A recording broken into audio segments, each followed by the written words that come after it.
என் தேவன் எனக்காய் ஏதாகிலும் செய்திடுவார் என்றாகிலும் என்னை மறந்தது உண்டா?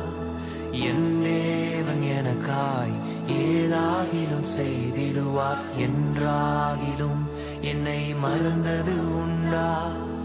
என் தேவன் எனக்காய் ஏதாகிலும் செய்திடுவார் என்றாகிலும் என்னை மறந்தது